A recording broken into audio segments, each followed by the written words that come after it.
Hello, YouTube. Hi, YouTube. It's rivalry week. It was crazy, and Michigan owned Ohio State's ass. It was beautiful start to finish. Make sure you like, subscribe, comment. Jack, anything else? Comment what base Ryan Day was born on. Probably third. All right, there you go. That's YouTube. Hi, group. Hi, Brandon. It's 11:43 as we start on our journey together tonight. Yes. And there's still some games going on. The Apple Cup is outstanding. But I'm just going to tell y'all, I don't know how I haven't timed all of these reaction podcasts. I have 8 takes on the Ohio State-Michigan game. So yeah, I have a bunch of takes too. And my main take that I had, it's not my main take, but it is a take I'd like to get out there right now. I was telling Katie and Noah before you got on, I said, Brandon in the group text is mighty happy. That's fine. He has a lot to be happy about, but this Michigan-Ohio State conversation is going to be a good time. I had a good night on the Twitter. I had a good night. There was I've had fun. This has been a good weekend. Mississippi State, Texas A&M. We got a lot to talk about. You missing one there?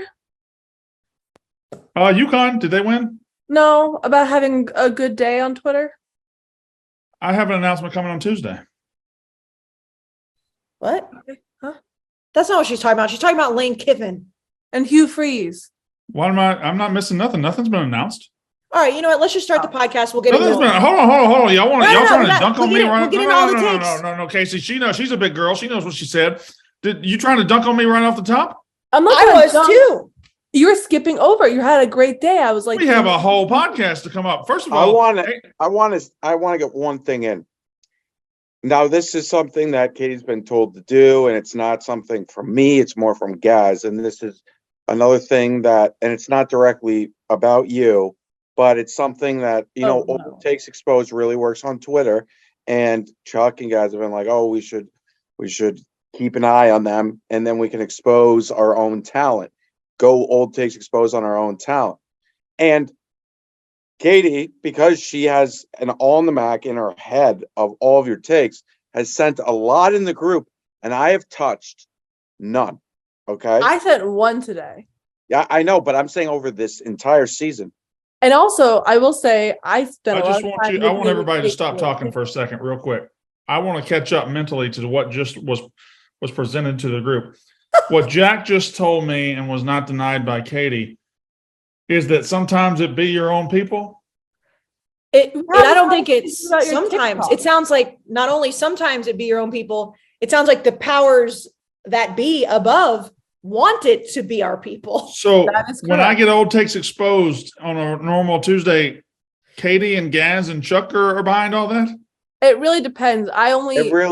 I was pulling stuff in support of Lane Kiffin, and I pulled your Hugh Freeze not Power 5 today, or the past few days. Well, first of all, Auburn doesn't count because they're morally bankrupt just like Ole Miss, okay? Secondly, ain't nobody been hired yet. Nobody's been hired yet. Third, we got a lot of games to talk about.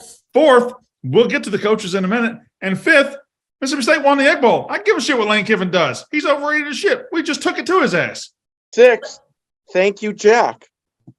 6, thank you. You know what? Sometimes in life you learn who you can trust. Learn who you can look in the eye and shake their hand. And I know Katie Stats does a lot for me behind the scenes and does everything. I didn't know that behind the scenes she was sticking a knife in my back all the time. How many followers do you have on TikTok?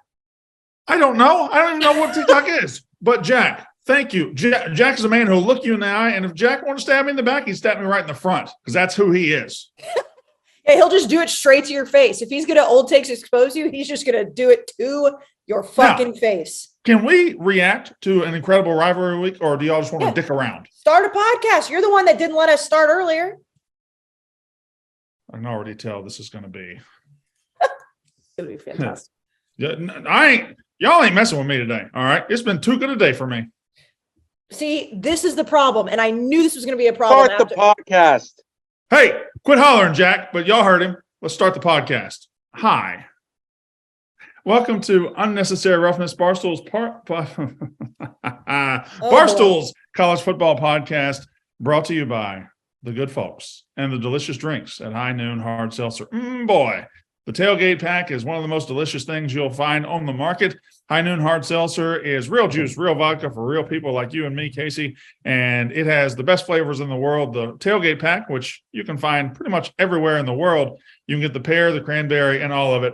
High Noon, delicious. Delicious. We've been talking about the commercials. They're popping up everywhere. And I have to say, I can't wait to try the rumored new flavors that are coming out.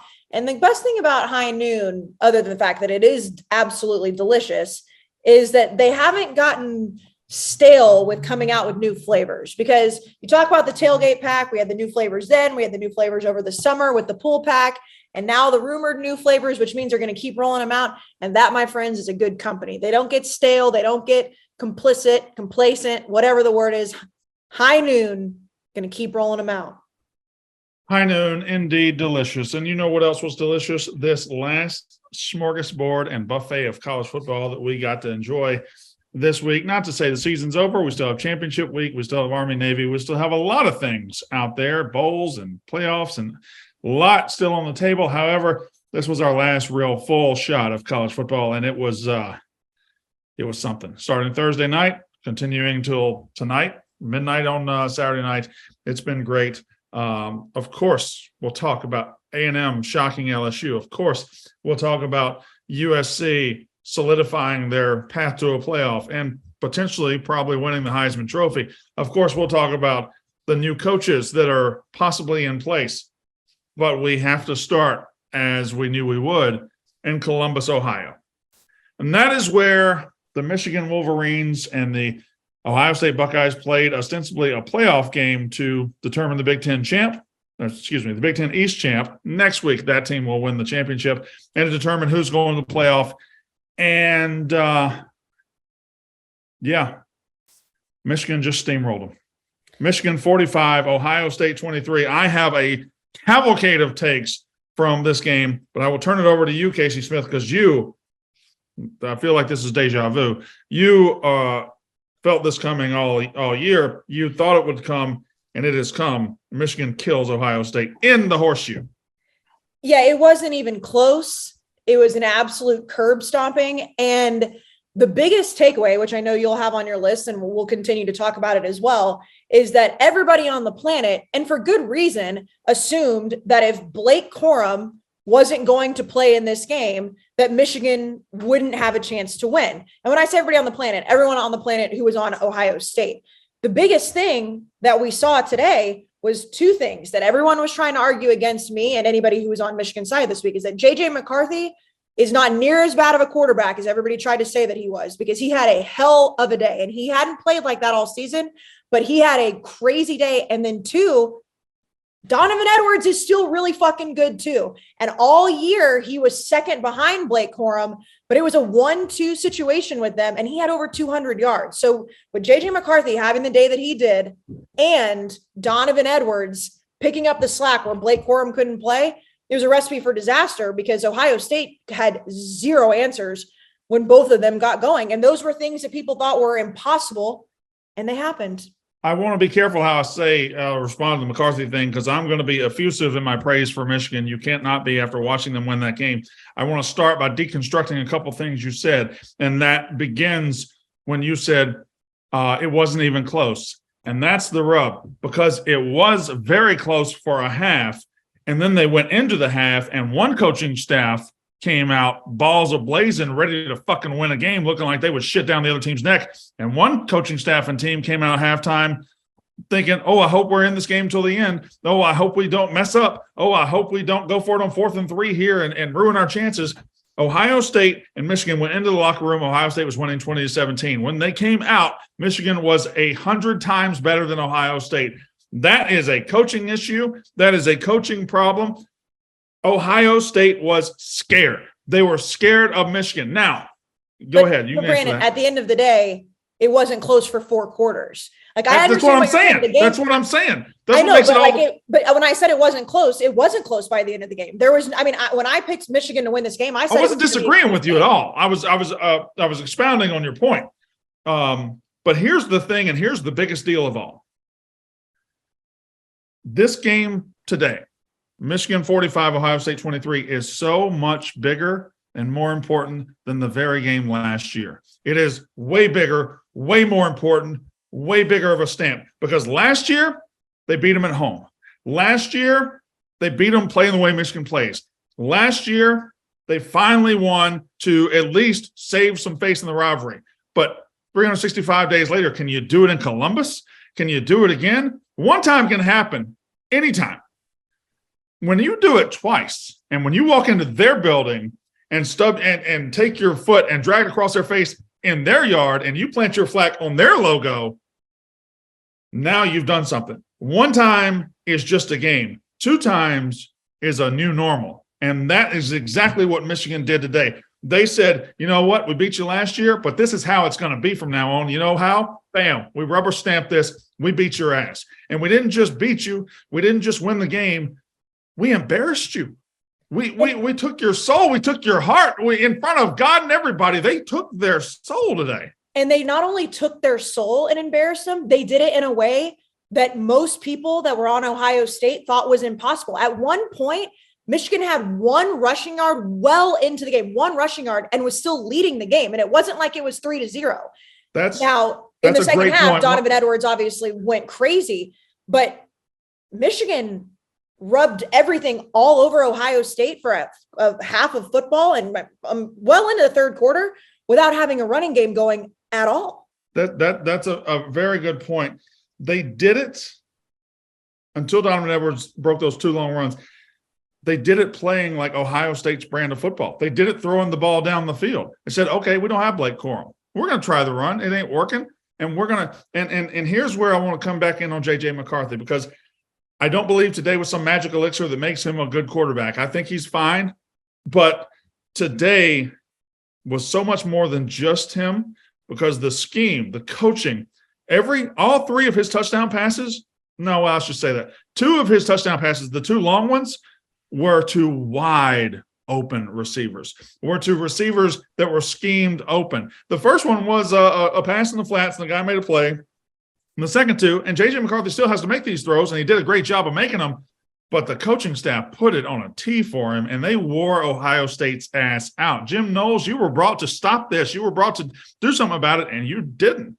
And Michigan's offensive line did such a good job today to give JJ time. And there were clearly some passes that were questionable early on, but once that game got rolling, the offensive line, who is normally the unsung hero of a lot of these games, they played their asses off. And then once Donovan Edwards got rolling, it was just, they couldn't cover it. Ohio State didn't know what to do because, like you said, Michigan was playing Ohio State's type offense, but Michigan all year has been proving that, if they have the running game and they can get the yards on the ground, they don't need JJ McCarthy to do a whole lot. And they have it. They needed him to do it today, and he did it. And he had 263 yards and 3 touchdowns. And everybody was sitting back like, oh, well, if JJ McCarthy is the reason they're going to win this game, it's not going to happen.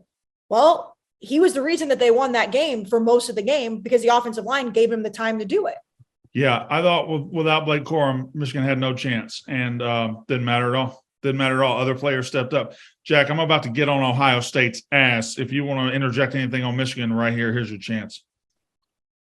No, I think everyone's surprised. What a performance, specifically from the defense. It felt like in the past, when Ohio State played Michigan, those wide receivers would be wide open every time over the middle. Like Dwayne Haskins would drop back and boom, 15-yard pass.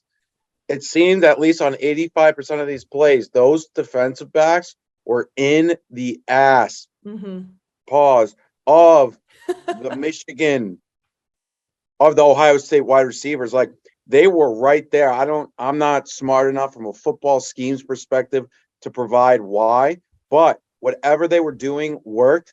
They were throwing slants. There was times that CJ Stroud got lucky that he didn't throw a pick 6. I think there was one when it was like a slant over the middle where a linebacker dropped back in the coverage. The safety came up in the corner. It was almost like a triple team. If the ball was thrown a little bit lower, that linebacker McGregor would have taken it for a pick 6. That didn't happen in the past 8 to 10 years of Ohio State and Michigan. The Ohio State quarterback would come out and he would have all day to throw, and he would throw it 15 yards. They go down the field, scored 56 points. That didn't happen today. Well, and Jack, and even when they did have those moments, I mean, how many drop passes did Ohio State have today? And I know we're going to talk about how bad they played in certain moments, but there were multiple passes that wide receivers dropped and passes from CJ Stroud that absolutely should have been caught that were major game changers. I mean, for the lack of better terms, like it was crazy. You don't see that happen in the Ohio State as of late. And we saw that. So then you add the fact that Michigan's defense was up their ass the entire time. It was a recipe for disaster. I think it comes back. It starts at the top. I think Michigan's players played like they were absolutely obsessed with winning this game, like they would kill themselves to win this game. And Ohio State players played as if they were hoping to stay in this game long enough to win it in the end. And which is crazy because of last year. Okay, no, stop there. Okay. I'm glad you said that, because as big of a day as this is for Michigan, this could be equally as big of a day for Ohio State. You lose once, all right. Okay, you lost. They had to win at some point, but we get them in our place next year. And for 364 days, they had to hear about that school up north beating them and had to hear about them running it down their throat. And they had to watch them in the playoff, and they had to eat that. They had to suck on that. They had to live in that for 364 days. And then they show up in the horseshoe on Saturday and nothing. They show up and they just look like they're going through the motions. Oh, they were fine in the first half when nothing was in danger. But when times got tough, when times got hard, and when winning time came up, Ohio State looked like their players didn't belong on the same field as Michigan, and that starts at the very, very top. If you are Ohio State's coach, you are going to be privy to a level of talent that only Alabama, Georgia, Clemson, a couple of teams are privy to. You get that by virtue of being Ohio State's coach. You didn't build that. And Ryan Day has that talent, and he has two jobs: beat Michigan, win a national title. And he's about to go 0 for 2 again. He's not on the hot seat because he went 11-1, but he's about to be uncomfortable. He's about to be uncomfortable as hell. Ohio State, make no mistake, Ohio State has more talent than Michigan, period. Where was it? Where was it? Not only where was it, Brandon, there were multiple times in that game that the Ohio State team was completely undisciplined. That headbutting well into the sideline for no reason to get unsportsmanlike conduct was a massive change in that game. There were multiple penalties that Ohio State had that they were head scratchers. Like, what is going on with this team? They were undisciplined. They didn't look like they wanted to play in the second half. He was getting out coached. And the joke of, Ryan Day was born on third base, a lot of people kind of poo-pooed that and said, well, he's continued to have the success. But what Ohio State fans expect him to do, he's not doing. And then you add the sloppiness of those penalties and the sloppiness of just unnecessary shit that they didn't need to be doing in the biggest game of the year against their rival who beat them to death last year. It was, as an Ohio State fan, you have to sit back and you have to say, what the fuck is going on with this team? I mentioned how I thought the coaches really did a good job scheming J.J. McCarthy, some successful plays, got him into the game, and then he took off. I thought Ohio State coaches did the opposite for C.J. Stroud. C.J. Stroud is a down-the-field thrower, and I know Michigan's defense is very good, but you knew they were going to be very good. You got to figure out a way. They had the one play to Marvin Harrison, the fade route for a touchdown where he threw a dot, and they never, ever, ever tried that again. And also in the second half, when they're leading 20-17 to start the half, and they fall behind 24-20, they got into a couple of situations. I believe it was 4th and 3 at midfield. Then it was 4th and 5 or 4th and 6 at the 43-yard line. And they punted both times, and both times led to long, successful drives. You are Ohio goddamn State. You have the most talent in this game. You're the one that has to be hungry to win this game. Why are you just sitting back and resting on your laurels and saying, well, I hope we get the ball back and then we'll go get them? No. Ryan Day got his ass out-coached by a mile today. A mile. It was a coach, Jim Harbaugh, who has built this team patiently and solidly and has a great foundation. And when they get to big games, I know what I'm getting out of Jim Harbaugh. And Ryan Day, this don't look good. Well, and the second time that they decided to punt, they gained 20 yards by punting it. Why not go for it at that point when you know exactly what's going to happen if you give Michigan the ball back? It wasn't early enough in the game where they were just going to force JJ McCarthy to have to throw and then hope that the ground game can't get going. By that point in the game, they knew exactly what Michigan was doing. They had been doing it all fucking game. So the fact that they decided to punt there and gain a whole 20 yards and then watch Michigan march right down the field, again, as an Ohio State fan, if you're sitting there watching that, you have to think, why was that the decision at this point in the game when the game wasn't out of control yet? So I got one more, and this is, I go at coaches a lot, I go at fans a lot, I rarely go at players, but this needs to be said. When things are good and the other team is massively out-talented, like CJ Stroud runs into a lot when he's playing Indiana, when he's playing Illinois, when he's playing Michigan State, when he's playing teams that aren't going to bother him, boy, it's a thing to watch. It is a beauty and a joy to behold. He's going to throw that ball for 400 yards and 5 touchdowns, and everything is great. But in the second half of that game today, when things got tight, when things got rough, this happened last year too, when things were on the line and when somebody had to step up in scarlet and gray and make a play, he didn't. He didn't get close. He did not get close. Now, adversity is not something that befalls the Ohio State quarterback situation a lot. But in both times we've seen adversity come up to C.J. Stroud in the last 2 years, Michigan has walked out of there smiling, and he has not made that play. I'm not saying he's a bad quarterback. He's not. But he didn't go get the plays today. And if you want to win a Heisman, which that's out the window, you got to go get the plays, and he did not do it. Jack, am I way off there? What Jack just said is 100% correct. What did he say? I was too. I said his body language was awful. He kind of looked like, and Kayce probably picked up on it more because, women just read body language so much better than men. CJ Stroud kind of just looked like the guy at the end where it's like he didn't. Not that I'm not going to say he didn't care. I think he saw the result happening and said to himself, all right, whatever. I'm a top 5 pick, top 10 pick. Yeah, I didn't end up beating Michigan. It's not the end of the world. Whatever. He was like a fighter, didn't want to be hit no more. Yeah, he was it was like, he almost is like and it happens a lot in fighting. It's almost like a champion that it's like he's won the championship so many times. And then this challenger is just here. And he's just all he thinks about is beating him. And he just took his, like you said, took his soul from him. You're right, Jack. Women do pick up on that shit very, very easily. And the biggest stark contrast of what you just said about CJ Stroud was what JJ McCarthy was doing the entire game. Because even when the game was still close, even when they weren't blowing them out yet, JJ McCarthy was playing with a fire up his ass. And then obviously at the end of the game, you saw the wave, you saw all of Michigan's players were. Right. But it's like there was something going on with CJ Stroud. And, he is a great quarterback. We know that. He will probably have a very good NFL career. But all season I've sat here and multiple people have sat in front of him and said, CJ Stroud just doesn't look like he wants to win the Heisman. Yes, he has great numbers. Marvin Harrison Jr., by the way, unbelievable. He is going to have one hell of a career. That guy can catch basically anything. However, there were moments throughout the season where I would give CJ Stroud a little bit of shit and Ohio State fans would come flying in oh, what are you talking about? It's the best offense in the country. It's the best quarterback in the country. When you have the opportunity to not only beat your rival, but to put the Heisman conversation to bed, to rest, he didn't seem like he wanted to do it. And meanwhile, you've got JJ McCarthy, who's been told by everybody and their mom how bad of a quarterback he is, waving in your face by the end of the game. Just a bad look for CJ Stroud across the board. Yeah, it was. It was a bad day for Ohio State. It was a reality. It's reality now. Last year is one time. It's a fluke. Twice, and in your place, it is reality. This rivalry has flipped. It has completely changed, and Michigan now owns it.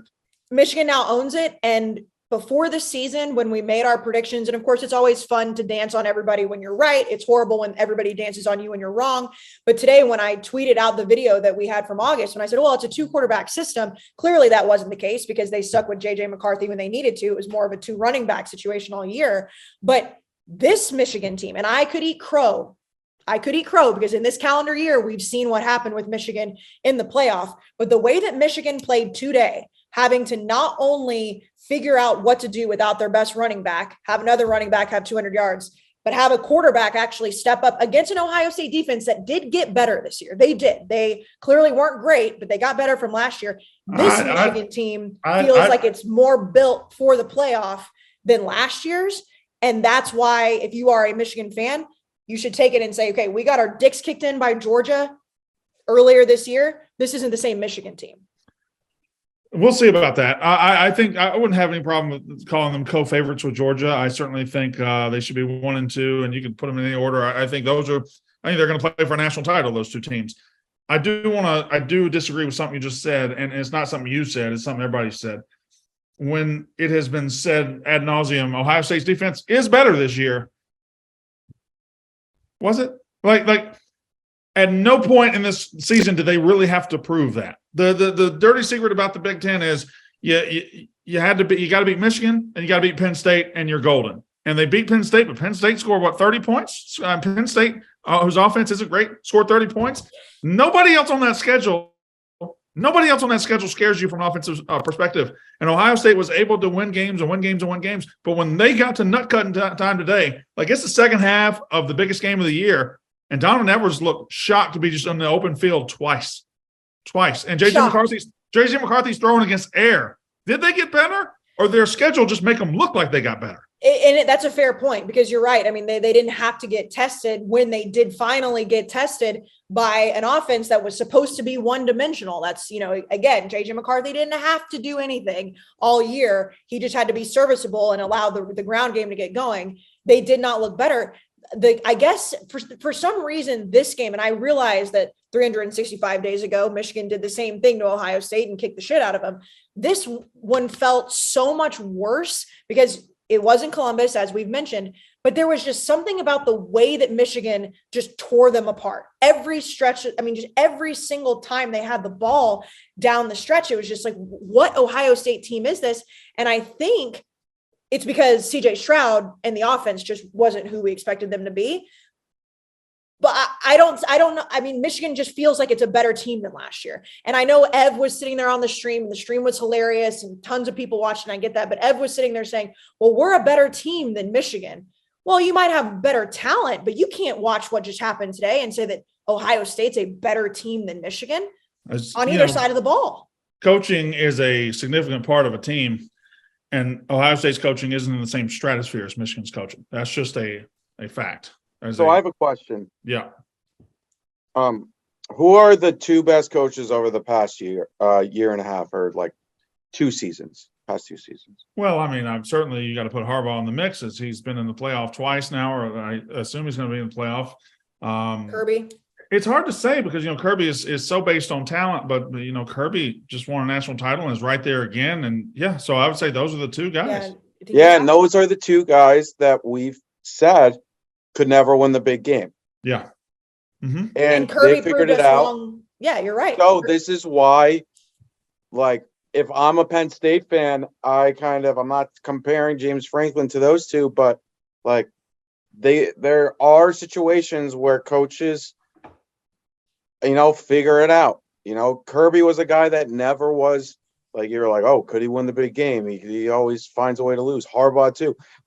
Think about the stats that were thrown around about Harbaugh prior to last season about him against rivals. It's all changed now. Mm-hmm. And so it's kind of, things change and coaches evolve.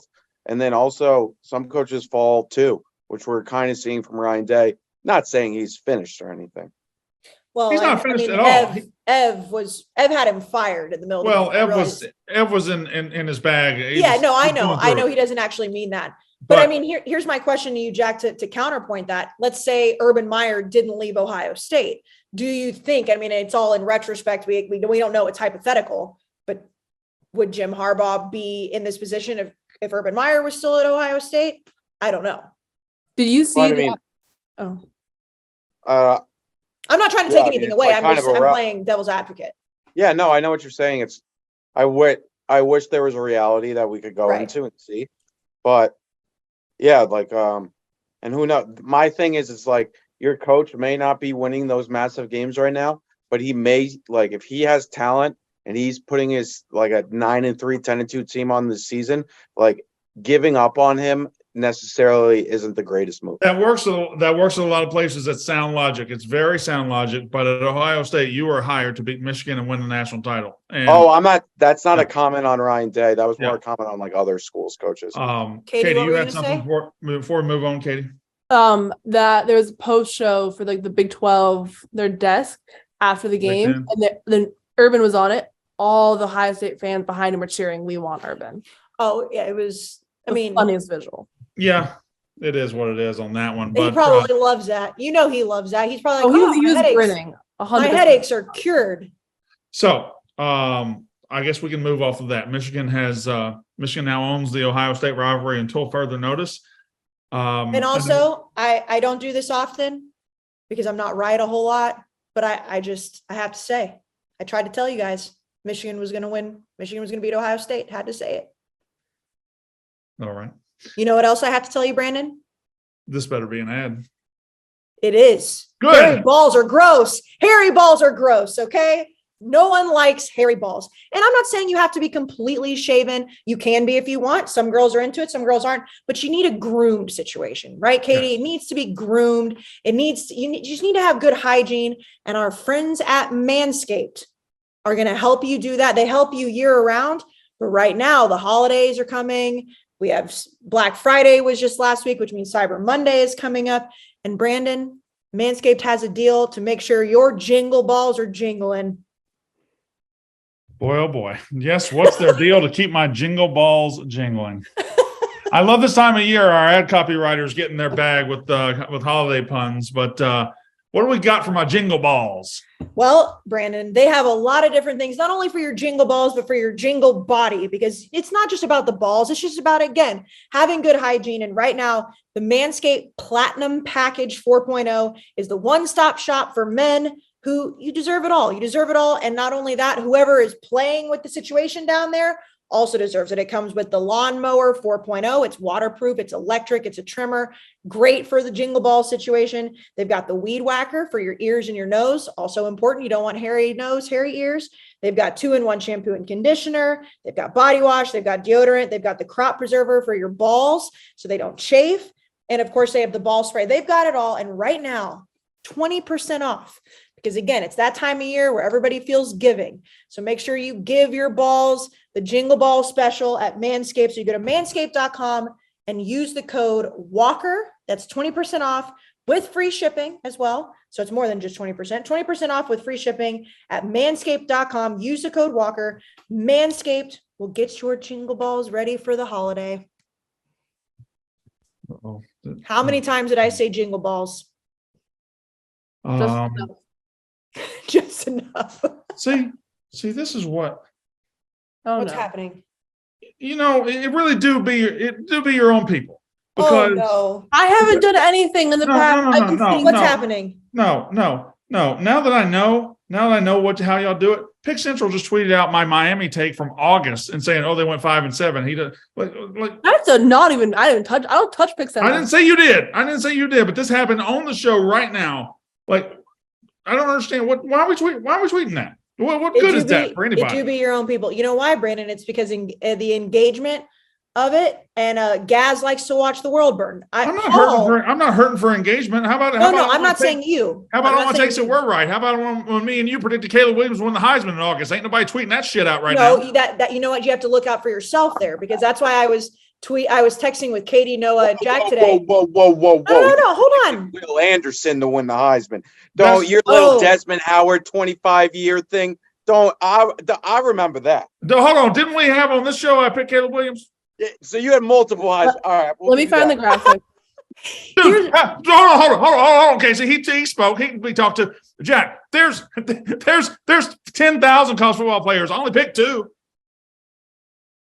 You can pick 2.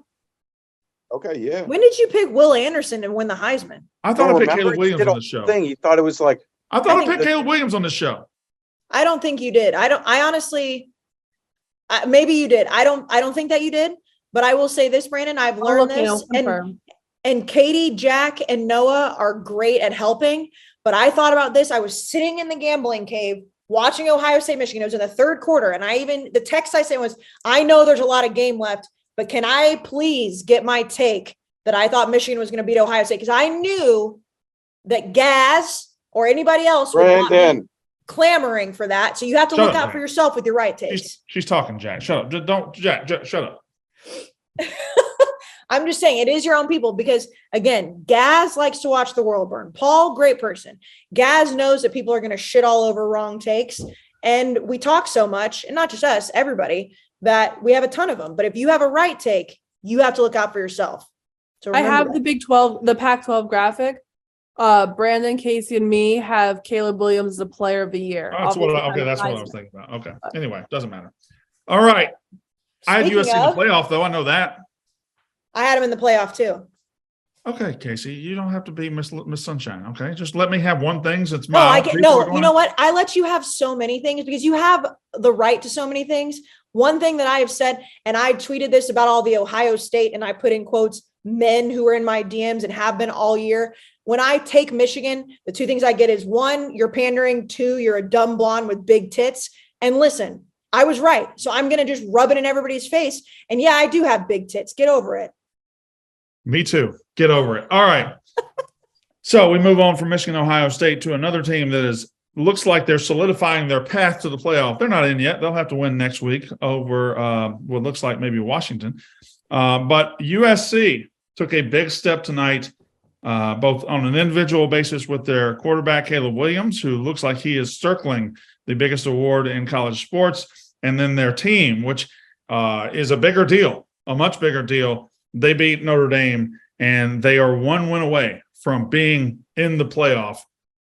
That's USC. Kayce, I know we both picked it to begin of the season, but you never know how these things happen. USC faced a lot of question marks this season. They haven't blown anybody out. They haven't done this. Their defense is this. They showed up tonight against a Notre Dame team who's been very, very good lately and handled business. And they've been handling business outside of the 1 point loss to Utah, but they've not been handling business the way that they did tonight. And that was the biggest takeaway, because even though they'd only lost that game to Utah, they weren't blowing people out. And this offense, Caleb Williams, Jordan Addison, you go down the list, was doing all they could do to win. And then the defense was keeping these teams that really had no business staying in the game with USC most of the season in those games. Tonight, it was a completely different story. And Notre Dame still tried to keep it pretty interesting down the stretch. And they didn't have a terrible night. But USC finally, at the end of the season, and I know they have to win the championship, but they were able to prove that because everyone and their mom was on Notre Dame to win this game or to cover this game. And I have never in my life seen Jack McGuire this antsy and excited to say something. He threw his hand up like he knew the answer to every problem on the board, Kayce. I didn't mean to interrupt you there, but this motherfucker just look at him. Yeah, all right, Jack, what have you got? He raised his hand, I think, when I was talking about the fact that USC put him away.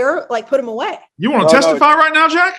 No, it's not about USC. Everything you said is right, Kayce. But over at Auburn Undercover, inside the Auburn Tigers, one of the message board poster, Tigers 2291 posted, "What coach has never sinned?" Jack, I know it's late. What just happened? I know it's late, Jack. You're going to have to use your interruptions a little bit smarter than that. That's so funny. What coach has never sinned? Great. That's just I'm crying. I thought you guys would like that more. I'm sorry. She was talking. That was so funny. I was about to say that on Auburn's message boards, Hugh Freeze turned the job down or something. I thought you said something about USC that he was about to prove categorically wrong and make you look stupid. I thought, oh my God, Jack's ready to fucking preach. And then, okay, anyway. What I was saying, Brandon, was that USC finally buried a team that has proven that they had life late into the season the way that they needed to. And it's the perfect timing for them to do it going into the Pac-12 championship. But the biggest story is Caleb Williams just won the Heisman. I disagree with that being the biggest story. I want to circle back to USC because they could play for. I mean, they could be in the playoff. Yes, but I'm saying that is a big story. The game itself. We'll get to it in a second. This was a prove-it moment, and USC absolutely just proved it. And to me, we'll get to Caleb Williams in a second. This proves what is possible in 2022 football. It proves what's possible in 2023 football. USC was dead, mediocre, boring, done, gone. What'd they do? Hired the right coach. What'd the right coach do? Got the right quarterback. What'd they do together? Went out to the transfer portal, brought in a bunch of players. Bing, bam, boom. They're on the doorstep of the playoff. That happened in one off season. And these other coaches out here, it takes 2 years to build a program, 3 years to build a program. Not anymore. You don't build programs anymore. You do, but you don't have to just build programs anymore. You can build teams. And USC went out and built a team this year that can get to the playoff. I don't know if it's going to last forever, but they have a team this year that can get to the playoff, and that's what's possible in 2022 football. They got the coaching hire right, and he got the quarterback transfer right, and look where they are. Speaking of the quarterback, probably won the Heisman Trophy tonight. He absolutely would have made the case to be there even if CJ Stroud, and I mean, obviously Blake Corum was hurt, so he's out of the picture as well, even if that game had gone a little bit differently. However, it was a perfect storm for him because everything that happened all day was playing in favor of somebody step up. But that play that he had on 2nd and 12, the one that went viral, the one that everybody was talking about, was that moment. And he's had moments, and he's had the yards, and he's had the plays, but that's that one highlight moment where you're like, that's when that Heisman was sewed up. That's when it was won, regardless of what else happened. But I mean, he just absolutely destroyed Notre Dame's defense tonight. I think he does have to stick the landing next week. He has to play well, and they have to win, I believe, to really finish this thing out. He's minus 2,000 on the Barstool Sportsbook right now. I know. The next one up is plus 2,000. Again, he's got to stick the landing. He can't come out and lay a stinker and then lose next week. But it'd have to be a really bad stinker. I don't everybody else has done that. Like everybody, CJ Stroud was a favorite today. He's now plus 5,000. If you throw a stinker out there, 2,000. People have been plus 150. I'm sorry, minus 150. Okay, minus 2,000. That's like the biggest thing you've seen. I don't know who else would. I mean, unless you put Max Duggan in it. It would circle back and people will realize, oh, okay, well, this isn't a team award, it's an individual award. Then they start weighing together. It would bring the pack back together. He is right now separated, but if he shits the bed next week, he's no longer separated, and then you got the pack again. But I think it's going to be not really a concern. I think he'll handle business and play well next week and end up winning the damn thing. It's really weird. He has been good, and he has been very good, and he probably will win the Heisman. But what he's really won here is a war of attrition. He's just lasted longer than everybody else. Hendon Hooker was in this mix until he got hurt last week and lost. CJ Stroud was in this mix until he went out today and laid an egg. Bryce Young kind of fell by the wayside early. Like, guys have been in the Heisman race till up in about 11 weeks, 12 weeks, and they just fall apart. And now you look, Blake Corum gets hurt, and Caleb Williams just sitting there like, hey, guys, been here the whole time. Give me the award. And there's a theory or a school of thought that's going around on social media right now that I really don't like, where it's like, well, the Heisman is, such a shitty race this year that, like, who cares? Like, people were saying that. And again, I'm sure it's just a loud minority, but that's just a shitty take. Like, that's not like that. Yes, there have been years where guys are so very clearly the Heisman Trophy winner. You can go down the list of, the most recent ones all the way back, but just because the other guys that were in the race laid eggs does not make what Caleb Williams has done less of a Heisman Trophy winning season, because he's been playing well all year, regardless of what their defense has done. And then to have the moment in the Rose Bowl last week, which was the true start of the, hey, Caleb Williams could actually win this thing, have that moment on a big stage, beat their rival the way that he did, have over 500 yards, then to do it again tonight against a team that a lot of people said was going to beat USC. So I don't like this whole idea of, oh, well, the Heisman doesn't mean that much this year because everyone else sucks. So fucking what? That's how the cookie crumbles. Caleb Williams happens to be still doing his job, and he deserves to win the thing. It's a lot better than last year. Last year was much grosser competition than this year. I think there's actually people who all had the moments. Kayce, I think what they're saying has merit. what you're saying has merit too, in that it takes nothing away from Caleb Williams. He has accomplished this. He has done this, and he has. But I do think this was not really a race as so much. It was just like an eliminator challenge. Like these guys would be like driving along, and then an engine would give out, and now you got 3 cars, and another engine would give out, and they get 2 cars, and then another engine give out, and he's just the car that's left standing. Like it's a weird race in that it's a different race than any other, but I think that is how he is going to win it. But again, that's why I think he really has to finish it next week, because if he falls apart, we might just be back to the starting line again. Like, I don't think we will, but it's just, anyway, doesn't matter. That's an individual award. The bigger deal here is that USC is 1 game from the playoff, and they're a sight for sore eyes, frankly. I'm going to bring in TCU now. TCU cruises today. They destroyed Iowa State. But right now, as of 12:28 a.m. on November 27th, 2022, we have a very cut and dry, clean playoff. Mm-hmm. If it stays like this, we got the playoff. Easy. It's going to be Georgia, Michigan, USC, TCU. That's going to be your 4. If TCU can finish their business next week, if USC can finish their business next week, that is your playoff. If either of those teams loses, it gets gross. Gross in a hurry because you know why? Nobody wants to admit what I'm about to say. No. It's not the team you think I'm going to talk about. It's Alabama. No, it's not. It's not. It's Ohio State.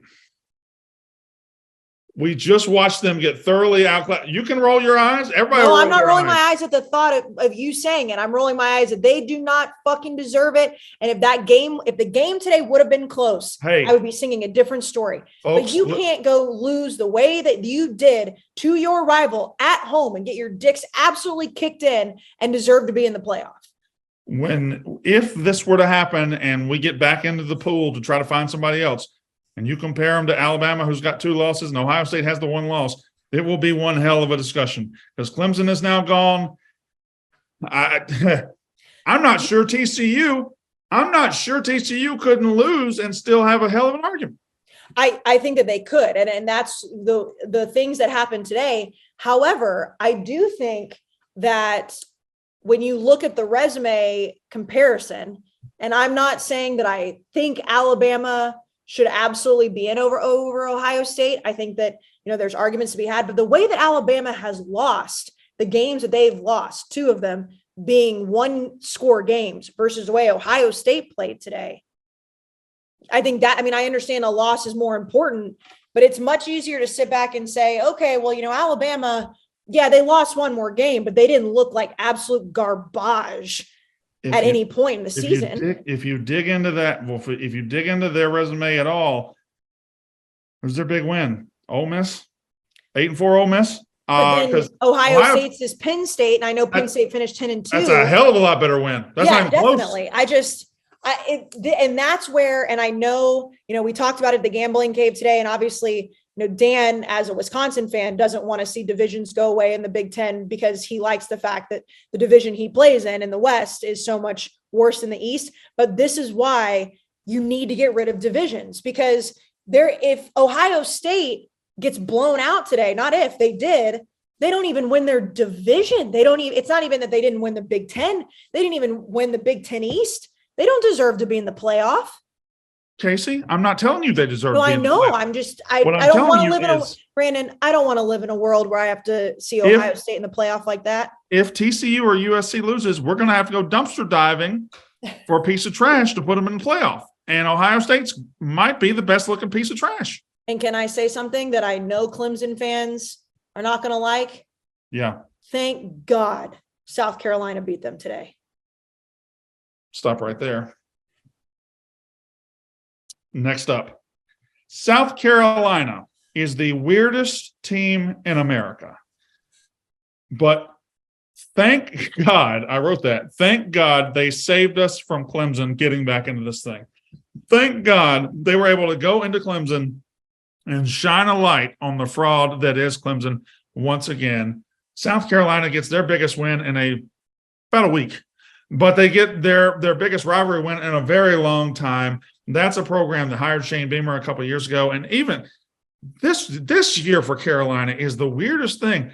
2 weeks ago, they wanted to fire their offensive coordinator. They hated him. They thought he was the worst person ever. They were even questioning Beamer. Last 5 games for South Carolina, here they are. They lost 23-10 to Missouri at home. They beat Vanderbilt 38-27. Then they lost 38-6 to Florida, who is not good. And they're wanting to fire everybody. They're wanting to fire their offensive coordinator. In the last 2 weeks, they scored 94 points in a win over Tennessee and a win over previously number 5 or 6 or 7, whatever Clemson was, 8, 31-31. They scored 94 points in 2 weeks. Spencer Rattler all of a sudden looks like the Spencer Rattler of his freshman season at Oklahoma. Incredible turnaround for South Carolina. And you mentioned it's their biggest win in a week. And yes, knocking off Tennessee is always going to be huge, especially because, like we mentioned, Tennessee just had to sit back and relax and beat South Carolina, who was at that point down bad. And then Vanderbilt, which they did. They absolutely curb stomped Vanderbilt and they get into the playoff. But South Carolina being able to beat Clemson, their rival, and on top of that, back-to-back weeks spoil 2 different teams' playoff hopes, because especially the way that everything else played out, again, Clemson, clear path to the playoff if they win today. Clear path, as long as they took care of business in the ACC championship, they were going to be there. Did they deserve to be a top 4 team? No. And I know there are going to be people that are listening that are saying, oh, you guys say thank God. Well, if the playoff was expanded, then you would have to see them anyways. Different story, because if there's 12 teams, put Clemson in and let them get killed by somebody else, but they are not a top 4 team in the country. And South Carolina got to spoil their rival, who has proven year after year after year that they can do whatever they want to South Carolina. That has to feel so fucking good. There are 2 things about this game, and they're both on the Clemson side. Number one, the DJ Uiagalelei era at Clemson is over. It is finished. He will not play there next year, or he will not start there next year. This offseason, it will be all about getting Cade Klubnik ready to be their starting quarterback next year. Klubnik, however you say it. Whether DJ transfers to somewhere, whether he plays at Clemson, I don't know. He will never start a meaningful game at Clemson again. Today, he was 8 for 29, 99 yards, and an interception. He was atrocious, and Clemson just can't have that. Number 2, Clemson has officially lost its eliteness. Last year, when they went 9-3, okay, you have 1 year, but let's see how you do next year, because we're going to give you a pass. You've been to 4 playoffs. You won 2 national titles. We'll give you a pass for this year. Just prove it next year. And they were not any better this year. They were not elite. They belong nowhere near the top 10 at any point in the season. Thank God there were 2 teams that showed us that. They don't have elite quarterback play, elite receiver play, elite anything anymore outside the defensive line, maybe. Clemson's time at the top of college football is over. Clemson fans are going to be mad about that, but that's fine. Let them be mad. I know, but the proof is there. And I think that the biggest surprise with this game was not necessarily that Clemson's offense played the way that it did, because we've seen Clemson's offense be pretty subpar all year. I mean, again, DJ was benched earlier this year. It was the way Clemson's defense played, because going into today, the biggest question is, well, can Spencer Rattler have a game against this Clemson defense that is supposed to be elite and supposed to be very good, the way he did against Tennessee's defense, which was clearly overrated for a lot of the season, then proven to not be very good. And he did. No, he didn't have 6 touchdowns, but the man was lighting a cigar. And Jack, I think that you were the one that tweeted it. He was channeling the Joe Burrow vibes at the end of the game against Clemson's defense, this elite Clemson defense we hear about every year. And we're talking about Spencer Rattler, who, by the way, I assume he's playing again next year. I assume that he would not leave, because the momentum that he has now is old school Oklahoma vibes. But this Clemson elite defense lets Spencer Rattler kick their doors in today. Yeah, it was crazy. Jack, any thoughts on Clemson? No, yeah, shock. I mean, they were up 14-0 early, right? Mm-hmm. Like, it wasn't like they were cruising. Yeah. They were up 14-0, and then they were up 16-7, I think, and then maybe 23 to something. Like they were fine for a while, and then they just weren't. They had that weird, like, trick kickoff play return. they tried on a kickoff or the safety kickoff, which was bizarre. Well, there was about a 5-minute stretch there where that might have been the weirdest game in the country. You there was had some weird shit. a blown ref call on a backwards pass that they just blew it dead and didn't give it to South Carolina. That was terrible officiating. And then there was a safety. South Carolina got sacked for a safety, kicked off. South Carolina's backed up to their 1-yard line. They get hit for a safety, and it's the best thing that happened to them because they got to kick off. Clemson fumbles the kickoff. They immediately go just a wild game. But Shane Beamer, 8-4, and will probably be ranked come Monday. Jack, what did you? I know you tweeted it, but I wish I was in the same room as you with the Spencer Rattler cigar thing. I could just see your face in my head. I was like, Jack's loving this shit. Well, it like blew up. Like somehow it's the weirdest tweets that blow up. Like it has 11,000 likes, but it's like so many South Carolina fans are so mad that I said it. Like they're just, I haven't felt the wrath of South Carolina Twitter.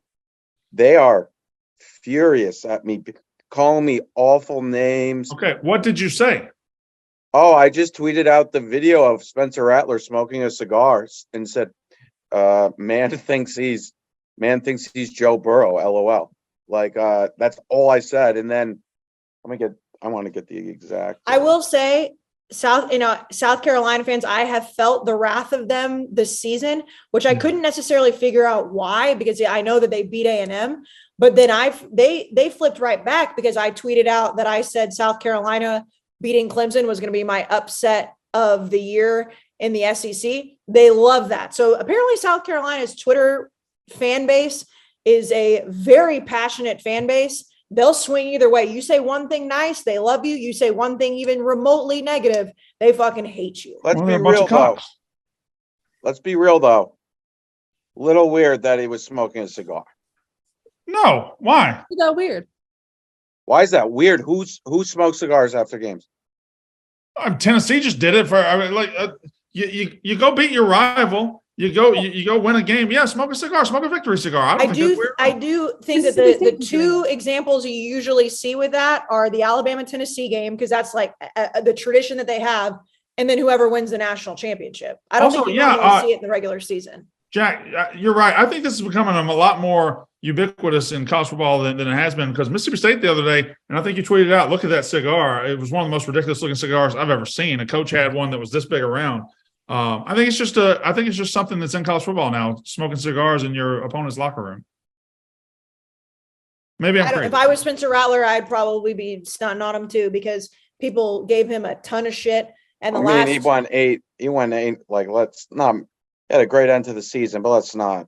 Why are you hating? Why are you? They just beat Clemson for the first time forever, Jack. And they spoiled two season.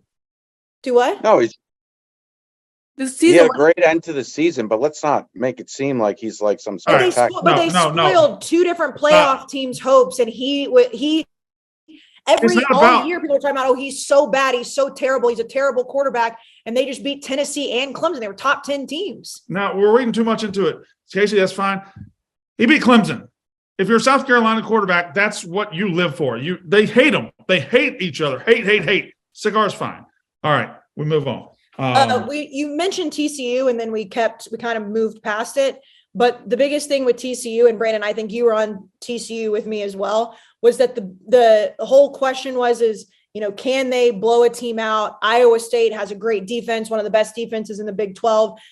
The moral of the story with TCU is that offense is impossible to keep up with if your offense can't do anything. And that's what we saw today. I mean, Max Duggan, I know he's a way outsider chance, especially after what happened with Caleb Williams and USC today, but that offense is unreal explosive.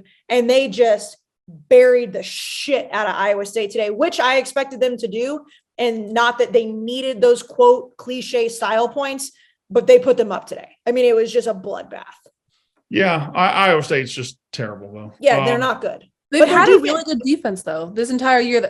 Even though they couldn't score, they had a great defense. And TCU, but that's the thing, is that their defense is good, but they can't score. So if you can't score and you're playing TCU, like, you're fucked, because TCU is just going to just destroy you. Now that's in the Big 12. We'll see what happens in the playoff. But I mean, I couldn't figure out why. Hold on. We'll see what happens in the Big 12 title game. Yes. I think the TCU doubt has to be dead. No, I'm not saying you're doing it. I know you've given that up too, but anybody who's doubting TCU, I couldn't figure out why people were on Iowa State this week. I'm just like, what are we watching here? TCU is proving that they are going to run all over teams. And if that team can't score, we'll see. But I mean, TCU is the real deal. All right. Before we get to the goods here, we got to stop and talk about the coaching news. All right. We have Matt Rule to Nebraska. I love it. Matt Rule, former Baylor coach, former Temple coach, had some good turnarounds and short tenures there and turned it into the NFL Panthers job. He got fired there, but now he is back to coaching college football. He is going to Nebraska, a place that has been in dire straits lately. And we'll talk about them in a minute for what they did this week. But, by the way, look at that. How about that? I think it's a fantastic hire. I'm wearing a Nebraska shirt. You are. Looks comfortable. Yeah. Crazy how that happened when they beat Iowa. Anyway, Matt Rule to Nebraska. I guess we can have a full coaching search and we can do the grades later and everything. But I don't know. Yeah, it's a very solid hire. It's a good hire. It's a coach who has engineered 2 turnarounds at 2 different places and has come into some bad circumstances and done very, very well. And he's coming into bad circumstances here. So if I'm, I got to give it a B, a solid B, maybe an A- so far. That's a good name for them to go pull.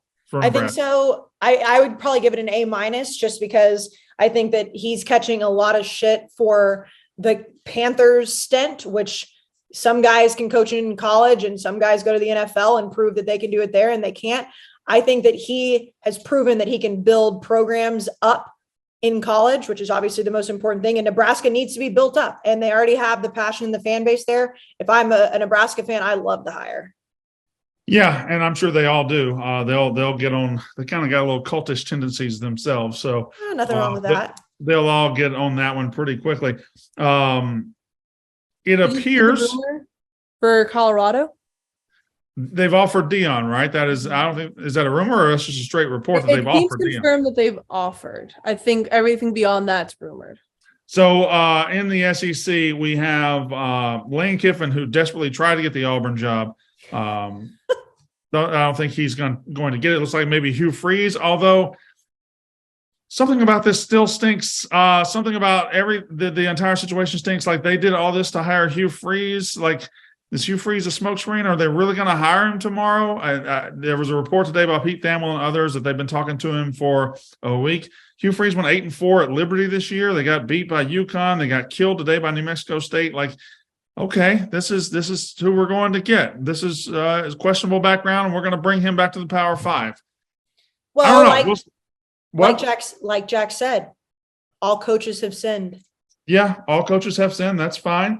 And then Lane Kiffin, we'll see. He still hasn't signed his official contract update with Ole Miss, though. So I don't know. I think this one could get weird on Sunday. We'll judge Hugh Freeze to Auburn if it happens on Tuesday. We'll judge whatever happens with Auburn on Tuesday. But that's your rumor mill out there. May I make a request? Yes. So regardless of what happens with the Auburn job, can Noah please bring the paper that you had him save just because I want to see what was on it? Because once whatever happens, if Hugh signs it or whatever, the numbers will start to come out. And you said this today on the stream that if Hugh Freeze gets the job, it's probably because he's much cheaper than Lane would have been. I want to see what you wrote down on that paper as far as contract goes. I am eager to see if Auburn came to the realization that we can have Lane Kiffin for $10 million a year, or we can have Hugh Freeze the same thing for $6 million a year. Like I do wonder if that came into play. I don't know if that came into play. We'll see. We'll see very soon. We'll talk about that when it actually. When's Lane Kiffin going to be a good team? All right, now he brought it up. He teed it up, Jack. Good for you. Here's the thing. And I know he's my rival. And I can finally say this because we finally beat him after 2 years. He beat us twice, but we beat him the other night. Here's the thing about Lane Kiffin. He might turn back into a pumpkin at any time. He's a fine coach, good coach. He's better than anything Ole Miss has had. But he's had 26 games against SEC opponents since he got to Ole Miss. he has never beaten a team that finished with an SEC winning record ever. He has never beaten an SEC team that finished with a winning record. He had the easiest schedule in America for a Power 5 team this year at Ole Miss. They got to play Georgia Tech. They got to play Vanderbilt out of the East. They had a remarkably easy schedule, and it looked like they were doing good. But what happened when the schedule got tough? They lost 4 out of their last 5, and a couple of those weren't close. Jack, I think it's – when I say it, it's because I'm biased. And when I say it, it's because I hate Ole Miss. If you dig into his record there, it's kind of a little shinier than it ought to be. And I think I saw a stat. I wish I could give credit to the guy who tweeted it out, but he looked into Lane Kiffin's stats as a coach, and he can't find a team that he beat as a coach in college football that finished in the top 25. The last time he beat a team that did that was 2011 Oregon when he was at USC. So that's a while, and he didn't beat any playoff teams when he was at the Raiders. I will say there is a value to a coach beating up on bad teams, but you have to at least go like 500 against the good teams. When's he going to beat a good team? Thursday night was a perfect example. Like, you guys just I mean, it got close at the end, but that was because of an unforced error on by Will Rogers. That game was over. If Will Rogers missed the bus that day, we would have beat Ole Miss by 30 points. Yeah. Listen, I love the kid. He had a bad game that night. He had a bad game. He threw a pick, fumbled twice, and he fumbled in the goal line. Like, if we just ran the ball every play the second half, we win that game by 20 points pretty easily. We were the much better team, and we finally won that game. But Lane, I do wonder if Lane was prepared to get about $10 million from Auburn, and then they got to the altar and like, I don't know about this. No, I'm just speculating. I don't know. You're speculating, but it's a fair speculation because we said it. I guess it was probably Thursday's episode or Tuesday's, whatever. I mean, again, holiday weeks, we don't know what's going on. That it was a very weird way that Lane was deflecting the job, because he didn't just come out and say, I'm not taking the job, which we've seen, like I said, Lincoln Riley to LSU. He never came out and said that he wasn't taking it. He was just playing around with the Twitter pettiness, which I'm all here for. And then the way that they lost to Arkansas and then they lost to you guys, there was just something just in the air of just like, what's actually happening here? I'll tell you what's actually happening. They weren't very good. They were never very good. I know. I'm talking about the coaching search, though. Yeah. Like, I'm saying that it's still just never truly made sense, and it still doesn't. Like, there's still something missing in it. And I never was 100% that I thought Lane was going to go to Auburn, just because I didn't have that proof. But I believed everything you were saying because it made the most sense. And then from the clouds, Hugh Freeze's name gets thrown into it or gets more solidified into it, but we still don't have an answer, and the games are done. Ole Miss fans can celebrate if Lane Kiffin stays there, because they keep a pretty good coach. However, there was absolutely something about Lane to Auburn. There was something to it.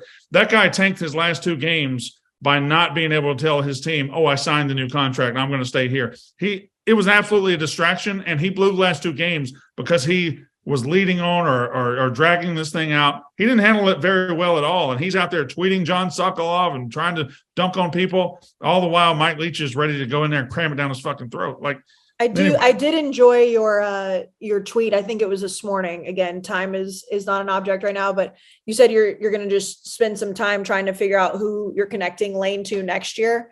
And let me tell you something. Ole Miss fans or anybody, I'm going to have Lane Kiffin going to another job every single year. You know why? Because when Dan Mullen was in Starkville for 9 years, that's what they did to us. He's going to Miami. He's going here. He's going there. He finally left, but he made it 9 years. Lane could barely last 3 around you douchebags. Dan Mullen spent half a childhood in Starkville. Lane Kiffin can't make the preschool in Oxford with you assholes. So I'm going to do this every year because he doesn't want to be there. You tweeted that he would you would link him to A&M, and Billy Lucci said it perfectly. Like, there's nobody that does it better than you, because you riled up 3 different fan bases in the same division, not even just the same conference. You've got everybody up in arms, and they're all in the SEC West. It is a talent that not many have, Brandon. I must give that to you. Jack, this is a great tweet you just tweeted. We're going to look back at Michael Penix, by the way, Washington now 35-27 the Apple Cup. We're going to look back at Michael Penix this year and be like, God damn, like he's been one of the best quarterbacks in the country and nobody's really talked about him. Bo Nix got the shine. Everybody else got the shine. Michael Penix has been incredible this year. All right. Speaking of Oregon. No. They're in the bad. Okay. Speaking of Oregon. It's the good time. All right. Are y'all ready for the good? Number one, Mississippi State wins the Egg Bowl. I don't want to be selfish, but that shit felt so good. And can I applaud you? I applaud you a lot. You know, we're podcast co-hosts here. That's what we do. We lift each other up. You were so mature on that stream. I have to say, it was a master class. You know, last year it was a lot more heated. There was a lot more people, but just, you know, me, you, and Mency spending Thanksgiving night together, and I was very proud of how mature you were. Let me tell you, this is the absolute truth. Maybe it's breaking kayfabe. Last year, I let my hatred and my anger at Ole Miss manifest itself by being just way too mean to Mintz in the moment. I was just an asshole, complete asshole. Ben Mintz is a genuinely good person, a genuinely good human being. Oh, I'm serious. Like I know he's a good-hearted guy. And I was like, I do not want a repeat of last year. So even if we would have lost, I was making sure I was taking care of myself to not cross a line that shouldn't have been crossed. And then we ended up winning, and I was able to take that calmness that I had put in myself and use it. But anyway, forget Mintz right now, because Ole Miss fans, fuck all y'all, because you just paid $9 million for a coach who isn't very good, and we just figured his ass out, and we're going to do it every fucking year to you. Oh, my God, that felt good. All right. You flip-flopping on Lane Kiffin. I think you're like the fifth time you flipped this. I have not flipped at all. I've everything I just said. Flipping, but you're like great coach, terrible coach, great coach, terrible coach. That's not what I just said. You said terrible coach. Whatever. I do think. Does she not get what we do here? I do. I'm gonna call you out. She does. What I do. It's the only time I talk on this, to call people out. Really and Katie, you know what? I appreciate that. You can call whoever out you want. Brandon, call you out? What? I did earlier before you got on. I was like, nice boobs. That's really calling her out right there. Yeah, you got her. Brandon, I will tell you that, you know, I always laugh, especially because the graphic of me, you, and Mintz does look like a very bad porn. It's just like the three of us just hanging out. The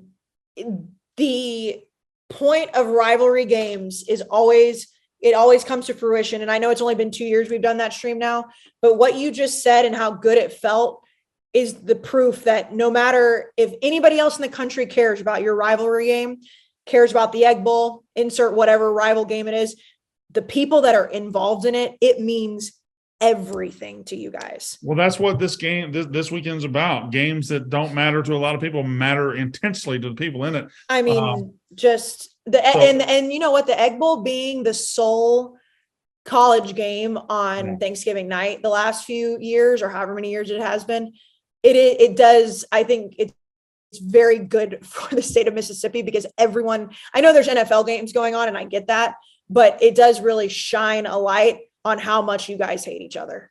Man, Michael Penix Jr. has 317 yards, and they're one drive into the third quarter. Yeah, 4 touchdowns, right? I got 3 here, unless he ran one in. I got 3 passing touchdowns. Anyway, he had a receiving touchdown too. Okay. Oh yeah, the receiving. Yeah. Washington State's uniforms are sick tonight, by the way. All right, here's the good list. Shout out to, not to kiss everybody's ass on this show, but Texas A&M. And listen, I'm going to be honest here. Last week was a tipping point where they played UMass and nobody was in the stands and it was ugly.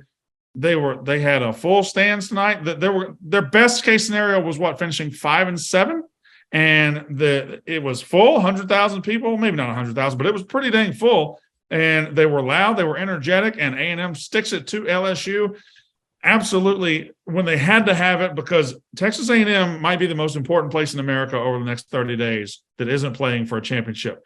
Because how many of those prize recruits stay in College Station might determine not only Jimbo's future, but some futures across the country as people try to absolutely poach them. They had to have at least something to say, all right, you guys come back. You see what we did with these freshmen tonight. come back, and they beat LSU. Yeah, it was a major and, the cliche heat check type of game for if those guys were going to play. And listen, as much as I shit on the way Kyle Field looked last week, and boy, Aggie fans were mad at me saying, oh, it was the weather. And it's like, all right, whatever. It's 40 degrees. Get over it. The way that Kyle Field looked tonight, I mean, it wasn't full, full is 105. I think they said there was 95,000 people there. Still pretty good. But the way that A&M played told me a couple things. One, these younger guys, it's kind of like, turning midnight, the pumpkin turned. They're getting older. Connor Wigman is the quarterback of the future. I don't know what that ceiling looks like, but the biggest thing for me was it's great to celebrate that win. It's a huge win because not only did they get the momentum that they needed to hopefully keep some guys, they also spoiled LSU's chances, which were slim because I don't think they're going to beat Georgia, but spoiled LSU's chances to get in the playoff. But it's also so frustrating because the team that played tonight, if they would have played like that, I don't know, a couple more games, even if it was 7-5, 8-4, whatever, this is a completely different conversation we're having with a bunch of 18-year-olds. But instead, now the season's over and yeah, you end on a high note, but they're not even going to get to play in a bowl game. So it's frustrating because you sit back and you're like, well, where the fuck was that team all year? But then also you have to be excited because it's like, okay, well, maybe A&M can get an offensive coordinator in. Maybe some guys will come in through the transfer portal. Katie's not happy that I just said that because I haven't happy. Yeah, Katie's heard some things. But yeah, I mean, it was obviously an incredible win and Kyle Field looked great. Here's a harsh truth that I believe might be true, and I don't know if any SEC fans are going to like what I say. It's possible the SEC West just isn't very good. And this is putting aside A&M because A&M didn't have a good year, but LSU won the West. They lost to Florida State to open the season. They lost to A&M to end the season. They had a bad game against Auburn in between. Like their big wins, they beat Ole Miss and they beat Alabama. And Alabama's only big win is Ole Miss. They barely beat Texas. Ole Miss doesn't have a big win outside the SEC West. The SEC West might have been really mediocre throughout this year. And yeah, LSU wins it, but that doesn't mean they're all that great. And they came out tonight and looked like a team who is in the first year of a head coach, and there's still some growth to be had, and there's still this. Very good season under Brian Kelly. Very good season to start off his tenure. But I don't know if the SEC West is very good because there's not a whole lot propping that thing up right now. It's just a bunch of teams that are about the same, like Mississippi State, Ole Miss, Arkansas. They're all about the same. There's nothing elite in that conference, in that division right now. Did you say that about the entire conference, not just a division outside Georgia? I don't know that you can say that outside the whole. I don't know that you can say it about the whole conference because while Tennessee lost to South Carolina, they beat the shit out of LSU on the road, and Georgia is Georgia, and Georgia has attained. Besides Georgia, yeah. Well, not besides Georgia. I mean, they're in the conference though, so they've attained a level of elite until somebody knocks them off. So I really think the SEC West, which has a lot of credibility over the years, kind of sucked this year. It wasn't great, I will say, and I understand that you play the season to make it to the conference championship and then to hopefully make it to the playoff. I think Alabama, if they play LSU again, they would win. I think Alabama is still the best team in the SEC West. I know that's hard to say because they're not going to be in Atlanta, but that is the way that it feels. Yeah, I don't know that I agree with that either. I just like Alabama losing the games that they had. Yeah, no, I got that, but I don't think they were. I don't know that they were very good either. Like I'm not saying they were great, but I still think that they're the best team in the SEC West. I mean, when they ventured outside the conference, they barely beat Texas. But they didn't lose. They didn't lose the way that LSU lost to both Tennessee and A&M. Fair enough, but I mean, they didn't look good against A&M either. No, they didn't. But they also didn't have Bryce Young, so. I don't know. I mean, that's neither here nor there because it doesn't matter because they're not going to the SEC championship. All right, the goods. Tulane beat Cincinnati. Today's November 27th. What's that behind you, Brandon? Do you have your Christmas tree already up? Yeah. I do too. Thanksgiving was yesterday. It goes up the day after Thanksgiving every year. A lot of people do that. Okay, y'all Southerners are weird. Katie. No, I have a 7-year-old, a 10-year-old, a 12-year-old, and a 14-year-old. That fucking tree was going up as soon as Thanksgiving dinner was put away. I only have an unborn child. I put it as soon as Thanksgiving is over, it's Christmas time. And all of my friends when I was in New England did that the same thing. It was always Friday after Thanksgiving. I think maybe you just had a sheltered childhood, Katie. So when do you put it up? Like December 1st? No, like probably like once the first few weeks, like it hits December, other people's decorations go up. It's like, okay, it's Christmas time. Let's go get a tree. Single digits December though. Maybe like I will say I think it depends on if you have a real tree versus a fake tree, because obviously real trees die. But Thanksgiving to Christmas is 1 month, and I feel like you have the whole month to have it. And my Christmas tree is up as soon as I wake up on Fridays. When do you take it down? January 1st, January 2nd. Brandon, I feel like he's gonna say February. No, I take mine down December 26th. Oh, never mind. I have to have mine through New Year's. Yeah. All right. Anyways. The good. Tulane beat Cincy. Tulane had one hell of a season. They beat Kansas State earlier. They go on the road to beat Cincinnati, and they earn a trip to the AAC championship game where they'll play UCF, who also had a huge highlight today with a one-handed catch to win the game against USF. USF. Thank you very much. UCF against USF. The battle of some interstate. Also, Cincinnati had a 32 home game winning streak broken by Tulane. Yep. So big time season for Tulane. Willie Fritz down there. Surprised that his name doesn't come up for other jobs. He's old. He is, but so was Lance Leipold, you know. So yeah, that's true. Again, Willie Fritz is a dude that he's just been coaching for 200 years. Yeah. Oh, yeah. He's been coaching and makes a hell of a brisket. And his own homemade barbecue sauce too. You know that man has his own special recipe. Arizona 38, Arizona State 35, and in a college football media where it's easy to get wrapped up and only talk about teams that make the playoff, Arizona took a gigantic step forward. I feel like Kansas got most of the credit for taking a big step forward this year.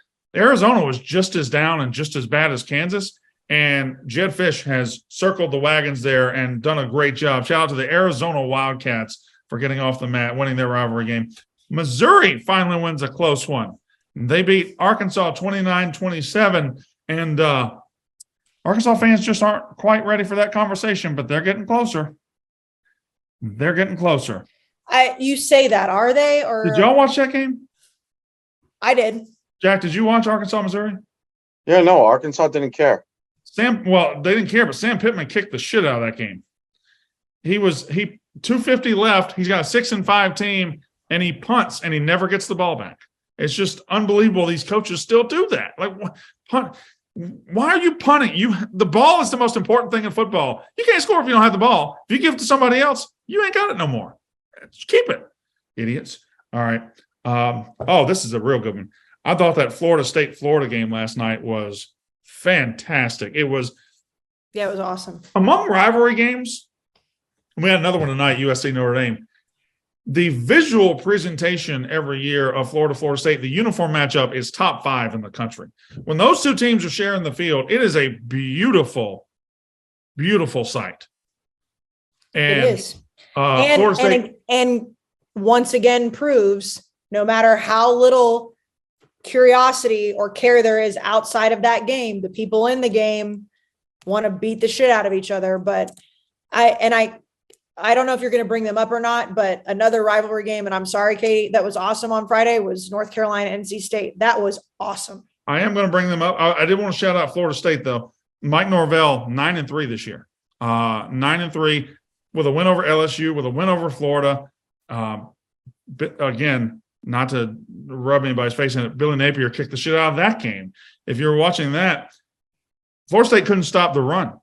They could not stop the run, and Florida couldn't pass. And in the third quarter, I think Billy Napier called 9 straight passes, went 3 and out 3 times, fell behind 14, never recovered. He absolutely botched that game and lost that game for his kids. But Florida State wins. They go 9-3. Florida State plays eye-pleasing games. They had 3 – if I just rank games on how fun they were to watch, they might have 3 of the top 10 this year. I remember that LSU game to start the season was incredible. Their game against Louisville on a Friday night was incredible. And then this one was awesome to watch. Oregon State Beavers knock off Bo Nix and the Oregon Ducks, and they were down a lot. I don't remember the actual Wow. score, 31-10, something like that. Yeah, They were down 31-10. big, and they came back. They roared back, won 38-34. That Bo Nix hype was fun for a minute, but Oregon State, again, the Pac-12. I'll tell you why USC is going to be in the playoff and why they deserve to be in the playoff. The Pac-12, Utah, 9-3, something like that. Oregon, 9-3. Oregon State, 9-3. Washington's finishing off a 10-2 run right now. That's a deep conference. That's a very good conference. Here's a guy that needs to get shouted out because he's not going to win the Heisman.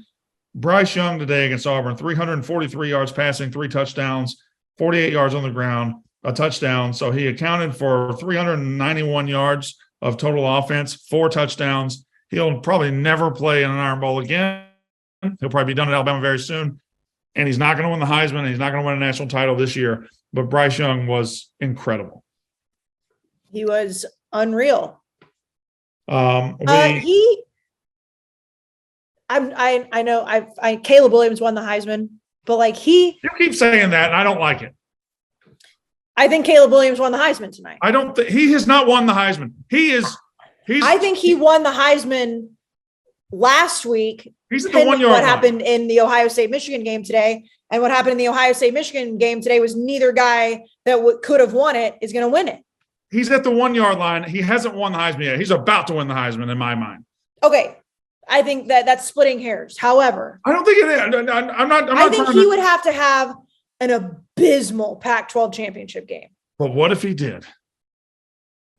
I mean, what are we talking about? Abysmal, less than 100 yards? That's not. I don't. What if he throws 3 picks to lose? That would be abysmal. Right. Like let's and then my question is, could Bryce Young sneak back and get it again? Here's what if that happened, and I tried to say it earlier, if that happened, the Pac comes back, and then you just have to decide whose stats were better. Like, I don't think it's fair that Hendon Hooker was just eliminated from conversation when he lost last week and got hurt. Like, he still had an incredible year. Well, they lost it, but he played pretty horribly against Georgia. Everybody plays horribly against Georgia. Well, like, yeah, no, and again, I'm not. Hendon Hooker is unbelievable, but I think that his Heisman candidacy took a gigantic hit when they were in Athens. But I don't think that's okay. Hendon Hooker. I mean, Caleb Williams is probably going to win the damn thing. But if he's abysmal next week, it muddies the water entirely, and we're just going to have to look at the whole group and say, well, we got to give it to somebody. But I think Caleb Williams is going to win it. Just relax, because the door ain't closed. The bad list. Is everybody ready for the bad? Anybody got a good to shout out before I go forward? Rivalry weekend as a whole.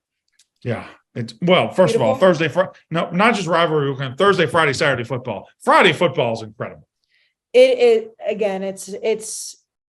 a sport that if you don't watch, I don't understand what you're doing because it's so much fun. But holiday football too is just fantastic. I mean, Friday felt like Saturday. Today felt like we have bonus football all week. Here's your bad list. Wait for they're good ones. What about Penn State finishing 10-2? We called it, but just a I think Penn State was one of those when they looked like they didn't belong on the field with Michigan, we kind of threw them away. Ohio State looked like they didn't belong on the field with Michigan either. So Penn State 10-2, they're going to finish between, when it's all said and done, finish between like 8 and 12, and they're as far as rankings. It's a very good season for them. They're not on the level of Michigan, but not a lot of teams are right now. It's a big step forward, and I think they're also young. So very good year for Penn State. The bad list. We start. Oh boy. Iowa. We've had a long and checkered past, you and I. But you had the Big Ten West in your hands. All you had to do was beat a team that was headed to 3-9, who already fired their coach, who's looking forward to their new coach. You just had to beat Nebraska, who everybody's done. Everybody's beaten them. Northwestern beat them. And you can't beat Nebraska. 3-8 Nebraska beats Iowa and keeps them from winning the West. And what a shot of momentum it is for Nebraska as they bring in Matt Rule, and because they don't like each other. Nebraska and Iowa, I don't know if it rises to the level of rivalry, but it's kind of close. And shout out Nebraska Cornhuskers. for just shitting all over Iowa's plans. It could not happen to nicer people. Does a Ferentz get the axe here? I don't think they're going to, Brandon, but should he? Yes. I think Kirk Ferentz should get the axe. I think the best thing for them to be was, thank you, coach. Here's your watch. Go retire. Go have grandbabies. Good luck. They've desperately got to change everything about that program. They got to get into 2022.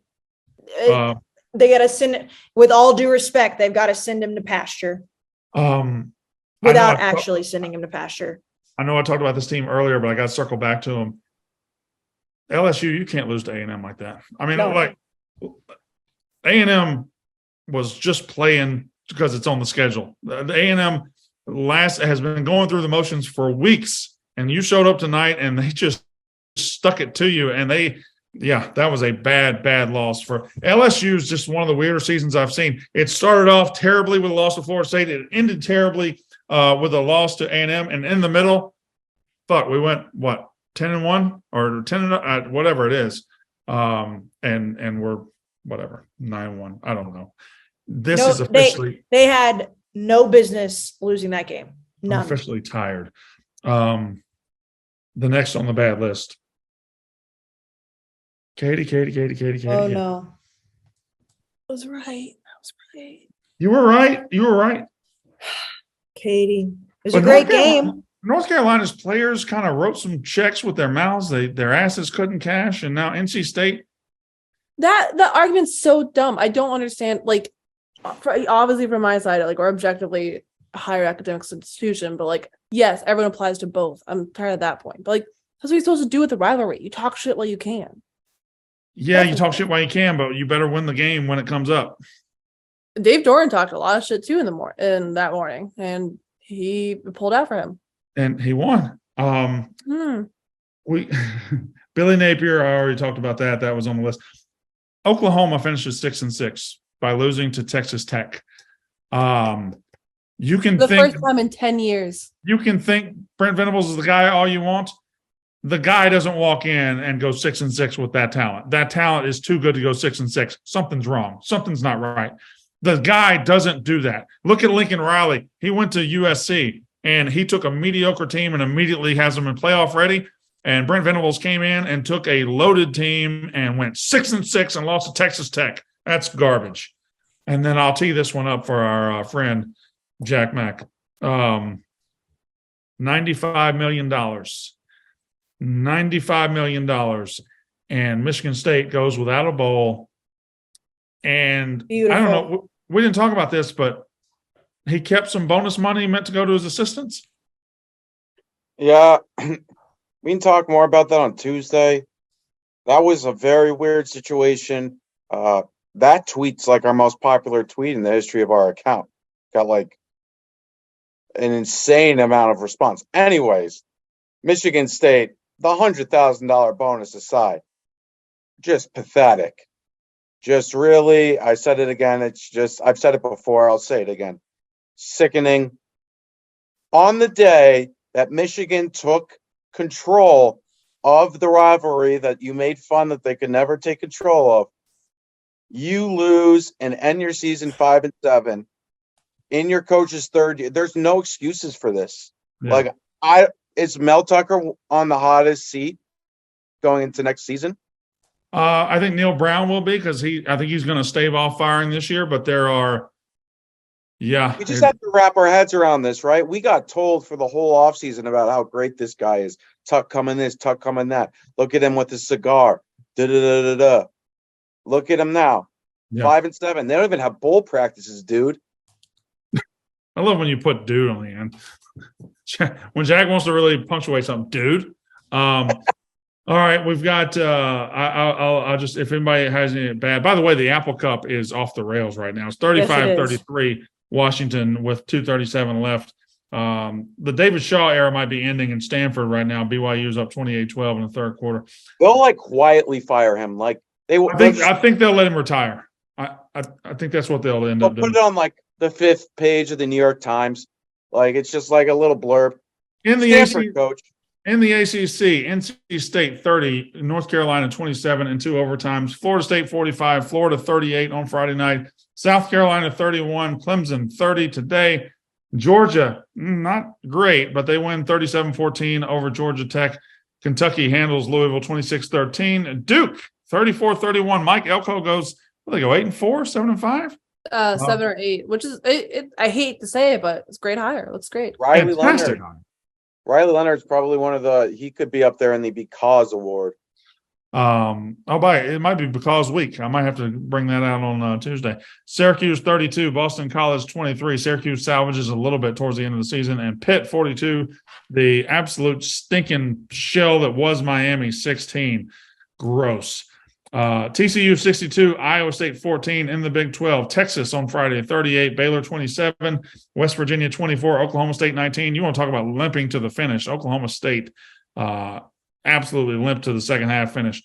In overtime, Texas Tech 51, Oklahoma 48, Kansas State 47-27. They will play TCU for the Big 12 championship next week.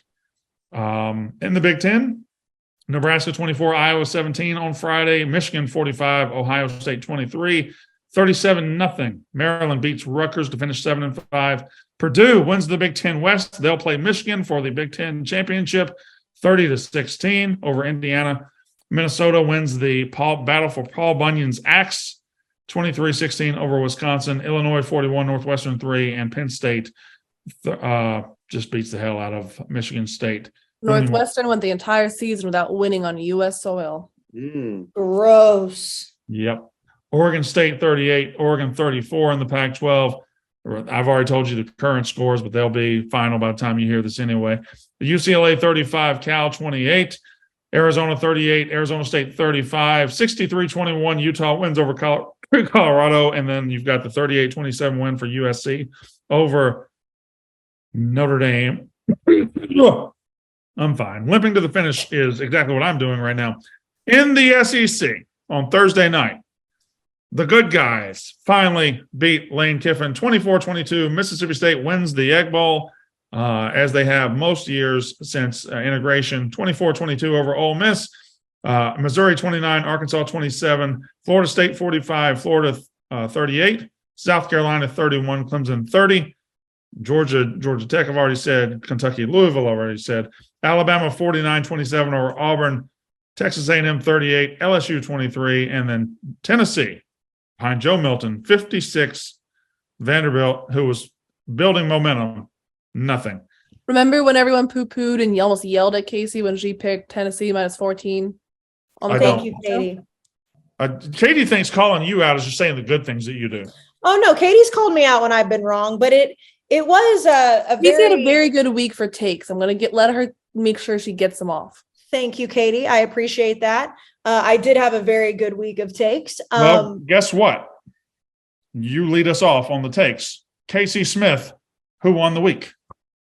Well, very clearly it's the Michigan Wolverines, Brandon. They won the week. In fact, I think that they would take thus far the biggest win of the week for me, because when you look at what happened last year, and this is just ad nauseum at this point. We know when you look at what happened last year, and Ohio State fans were just, it was a one-off. It was in the big house. It was this, it was that. We're going to get back to it. The fact that Michigan not only beat Ohio State, not only kicked the shit out of Ohio State, they beat Ohio State playing a lot of their own game today. And without Blake Corum, without everything that they said that they needed in order to beat Ohio State, Michigan won the week.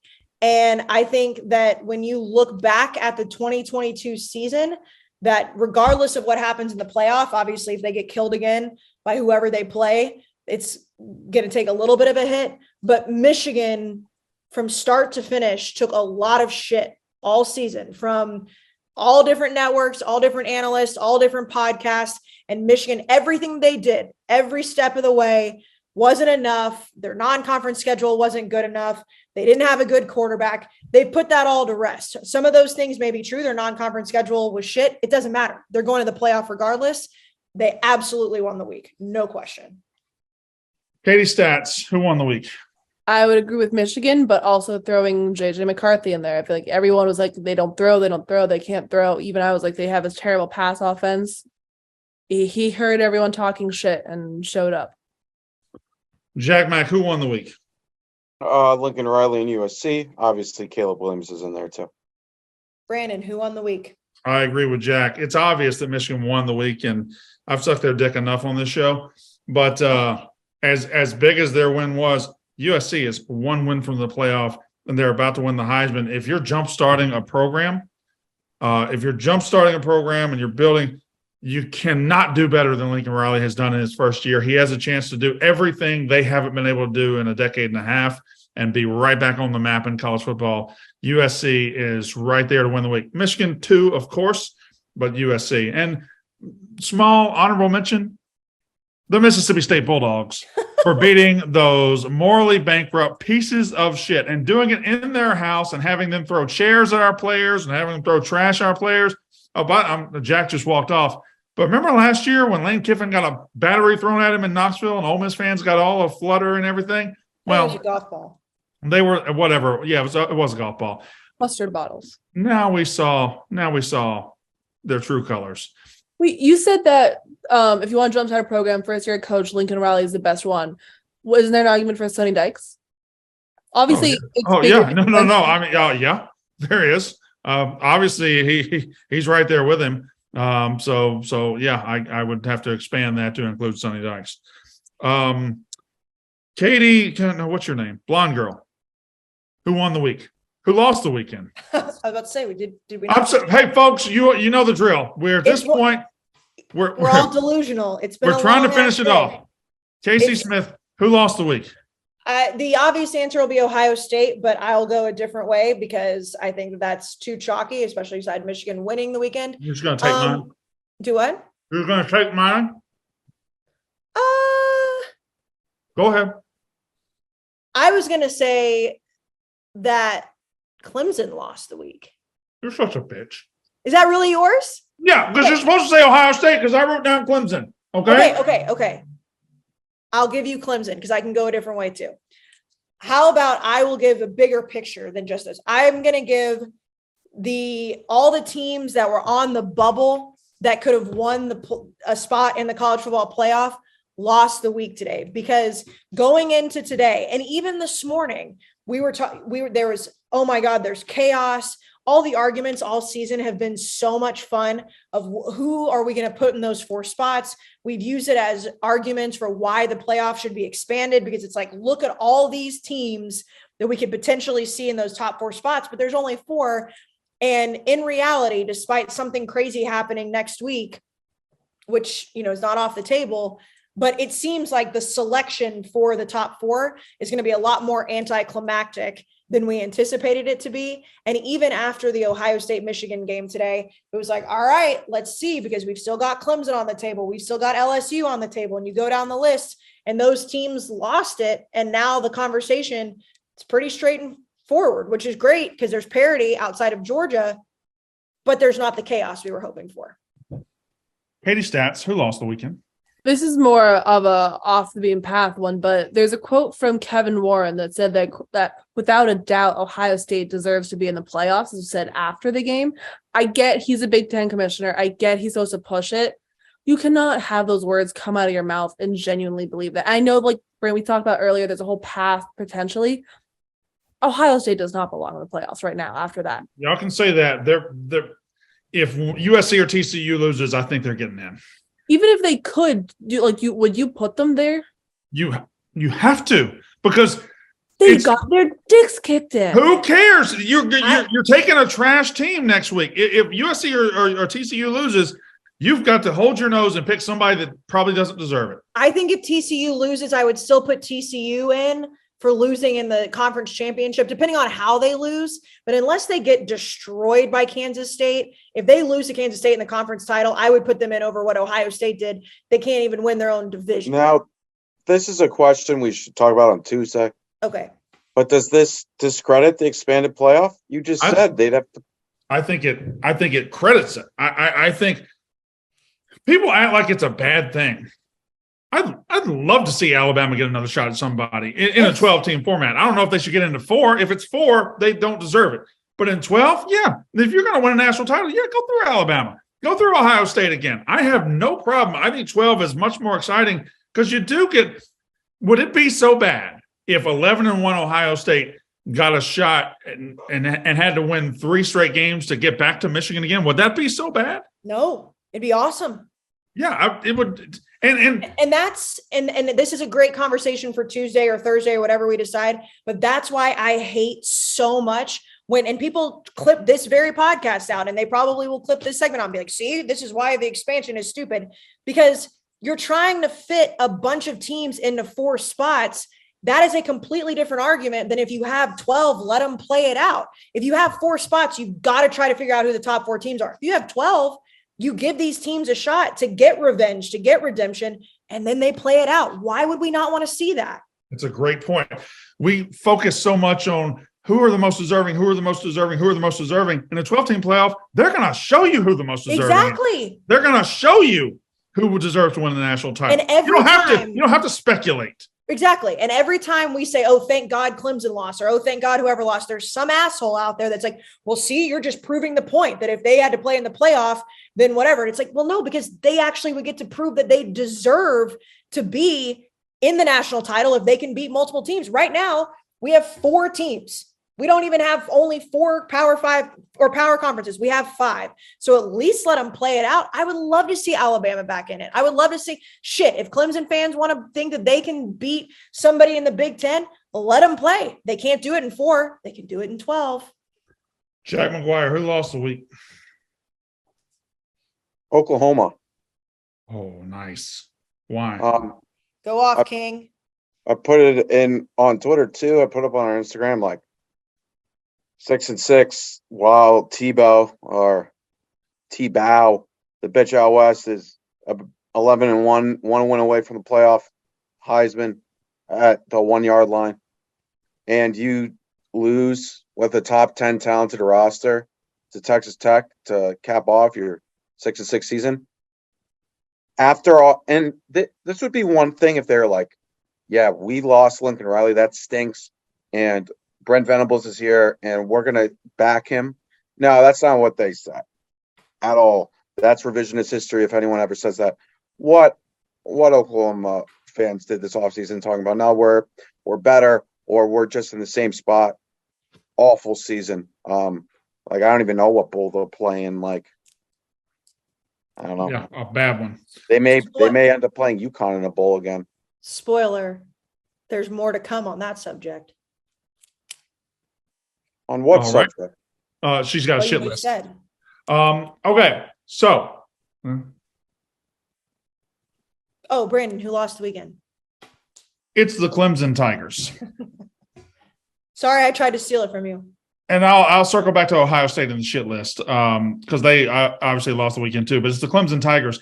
They were able to phony their way through a lot of this season. They were able to start out like 7-0, and then it didn't feel right. Notre Dame knocked them down a peg, but then people started falling around them, and all of a sudden they're right back in the playoff mix. Like, oh God, I don't want that to happen. But not only today did they get exposed for not being elite, not being playoff worthy, not being top 10 worthy, they lost their grip on their state. When you lose your grip on your state, you lose a lot.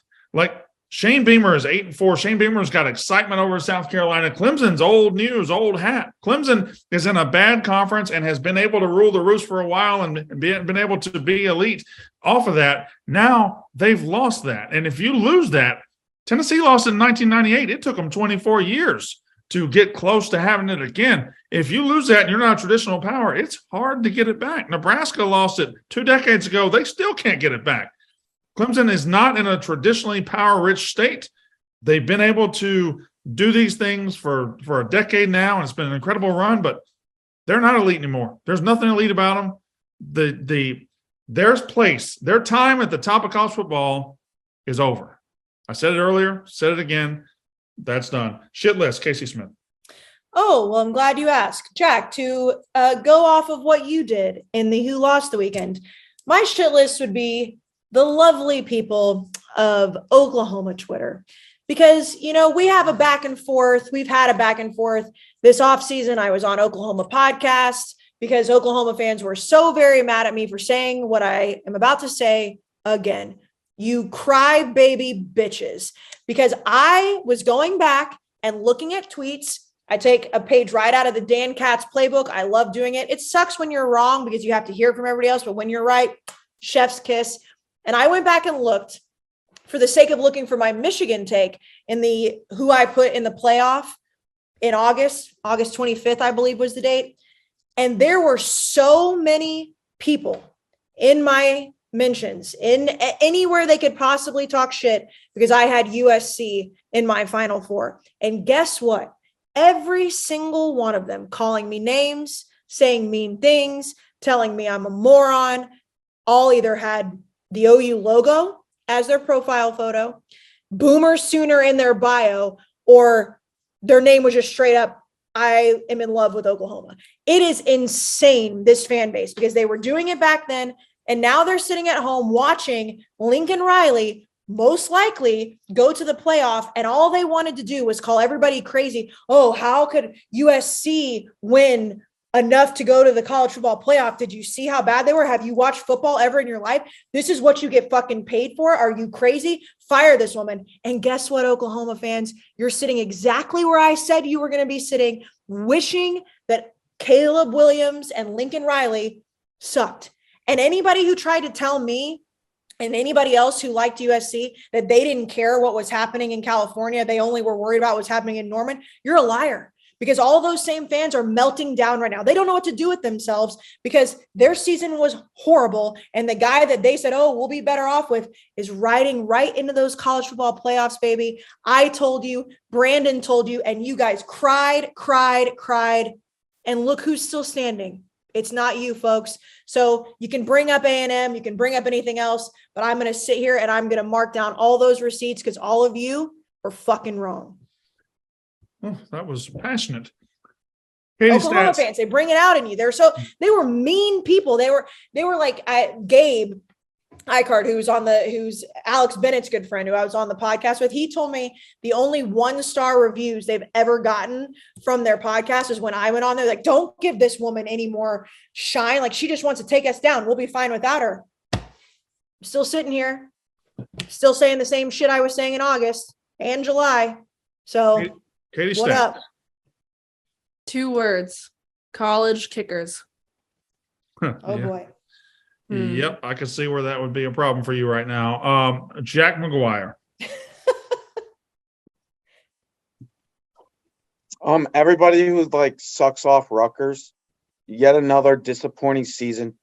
Just because Tony Soprano wore a Rutgers polo once or twice, and it's cool to cheer for I don't know what for jersey or something. I don't know.